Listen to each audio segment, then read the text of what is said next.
বন্ধু দেখি খাসি মাংস বালাকে ফোন কর, বল সন্ধ্যাবেলা 10 কিলো খাসি মাংস দিয়ে যায় যেমন। হ্যাঁ 10 কিলো খাসি মাংস? কি ব্যাপারে, কোন অনুষ্ঠান নাকি? অনুষ্ঠান লয় রে বন্ধু, ওই তোদেরকে বন্ধু বান্ধবকে রাত্রেবেলা একটা পার্টি দিব। তুই ফোনটা কর। হ্যাঁ রে, শুধু খাসি মাংস হলেই হবে? আর বাকিগুলো এই যেন ফ্রাইড রাইস, চিলি চিকেন, এগুলো তো দিবি নাকি? সবাই হবে, তুই ফোনটা লাগা তাড়াতাড়ি, দেরি হয়ে গেছে অনেক। ফোন কর।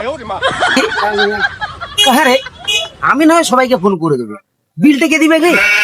ওরে অত চিন্তা কেন করছু, তুই ফোনটা করে বল, তুই বললে সঙ্গে সঙ্গে মালটা দিবে। আর পয়সাটা রাখতে পেলে আমি তো তোকে দিয়ে দেবো 6টার পর। হ্যাঁ হ্যালো, বলছি ওই সন্ধ্যে 4টার সময় 10 কিলো খাসি মাংস আর 5 কিলো ফ্রাইড রাইসের চাল আর 3 কিলো চিকেন আর কাজু কিশমিশ ইত্যাদি ইত্যাদি যা যা লাগে সব দিয়ে দাও তো। পয়সা আমি পেমেন্ট করে অনলাইন। ঠিক আছে। আরে বন্ধু বলে দিস। বাঁচালি ভাই, বিশাল চাপে ছিলাম, ঠিক আছে তুই বাঁচালি, ভালো করেছো। ঠিক আছে, তোকে আমি 6টার পর পয়সাটা দিয়ে দেবো। হ্যাঁ তো হ্যাঁ রে, কি উপলক্ষে পার্টিটা দিচ্ছু আমি তো বুঝতে পারছি না, হঠাৎ করে পার্টি, একটু বল ব্যাপারটা। শোন, কাল আমি স্বপ্ন দেখেছি যে 1 কোটি আমার আজ হবে। তাহলে লটারিটা কাটে আসছি, রাত্রেবেলা তো সব পাওয়া যাবে না।